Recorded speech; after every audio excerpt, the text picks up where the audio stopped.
Blood and Moonlight. Chapter 1. The Shadow over Ebonholt.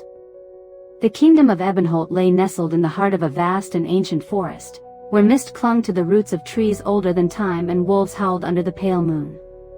Its stone towers pierced the sky, and its people lived in uneasy peace, ignorant of the dark forces that moved beneath their feet. Atop the highest spire of Castle Ebonholt, King Aldrich the Just stood watching the horizon. His gray eyes narrowed as thunder rumbled in the distance. Storms were frequent in this part of the realm, but tonight, the air felt different. Heavy. Charged. Behind him, the heavy wooden door creaked open. "Your Majesty," came the voice of Sir Emmerich, the captain of the Royal Guard. "Scouts have returned from the Black Pines. They found another village, emptied. No survivors." Aldrich turned slowly. "That makes 5 this month." Sir Emmerich nodded grimly. "Always the same. Blood everywhere. Claw marks. Not a single body left behind." "And the church?" Aldrich asked. "Have the Inquisitors found anything?" "They claim it's a plague. Or heresy. But I've seen the wounds, sire. This is no sickness. These are beasts. Predators." Aldrich's jaw clenched. He had ruled Ebonholt for over 2 decades, and in that time, he had faced famine, rebellion, and war. But this silent slaughter, was unlike anything he had known. "Send word to High Priest Marius," he said. "Tell him to double the patrols on the northern border. And summon the court scholar. If these are monsters, we must learn their nature." Far from the safety of the castle walls, beneath the canopy of the Black Pines, a pair of glowing eyes watched the remains of a ruined hamlet. The creature was tall, draped in a cloak of darkness, with skin pale as bone and fangs glinting in the moonlight. Lord Vaylor, eldest of the Crimson Line, stepped silently through the wreckage. "These were not our doing," he murmured, kneeling by a claw-marked door. "Too messy." Behind him, a female vampire approached. "The wolves grow bold," she said. "They no longer fear discovery." "They never feared it," Vaylor replied, brushing dust from an ornate pendant. "They simply respected the old accords. But something has changed." He rose, eyes turning toward the east, where the hills met the forests. "Call the brood. We must act before the balance shatters." Meanwhile, in the mountain caves beyond the valley, another gathering took place. Deep within the caverns, illuminated by torchlight and glowing stones, sat the High Council of the Howling Moon, ancient werewolf chieftains cloaked in fur and iron. Rurik, the Silverclaw Alpha, pounded his fist on the stone table.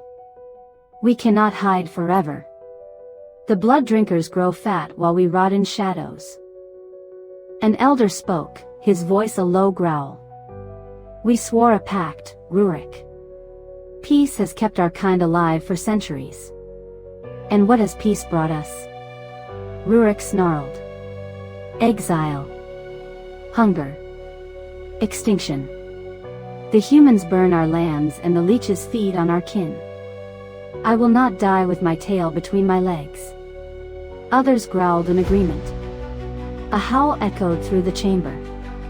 "The time for hiding is over," Rurik declared. "We are wolves. Let the night tremble at our return." Back at Ebonholt, Scholar Elric paced in the Grand Library. The king's request weighed heavily on him. He had read the old tomes, books hidden from the public, bound in black leather and sealed with silver. There were whispers of an ancient war, one fought in the time of his great-grandfathers. Vampires and werewolves, once rulers of the night, locked in endless bloodshed. The Treaty of Shadows had silenced the war, forcing both sides into secrecy. But if the pact had broken... A chill ran down Elric's spine. Suddenly, the candles flickered. A presence entered the room. "I hear you seek truths, scholar." Elric turned sharply. A hooded figure stood at the archway, tall, elegant, with a voice like velvet over steel. "Who are you?" Elric asked. "Someone who knows the darkness you study." The leeches stir, and the wolves howl once more. "Tell your king, the old war returns." Then, as silently as they came, the figure vanished. That night, under the full moon, the village of Greymere fell. No warning. No chance to flee. A storm of claws and howls ripped through the settlement, leaving fire and ruin in its wake. Survivors spoke of monsters with eyes like burning coals, moving faster than thought, tearing through wood and flesh alike. Sir Emeric arrived with reinforcements too late. He stood among the ashes, sword drawn, and muttered, "This is war." Chapter 2, The Pact Unraveled. The great hall of Ebonholt echoed with tension. Nobles, generals, and clerics filled the chamber, speaking in hushed tones as guards kept watch by every entrance. King Aldric stood at the head of the room, his face drawn in worry. Before him lay a blood-stained map of the realm, with 5 black stones marking the destroyed villages. "The attacks are spreading," Sir Emeric reported. 3 more outposts have fallen since Greymere. Always during the full moon.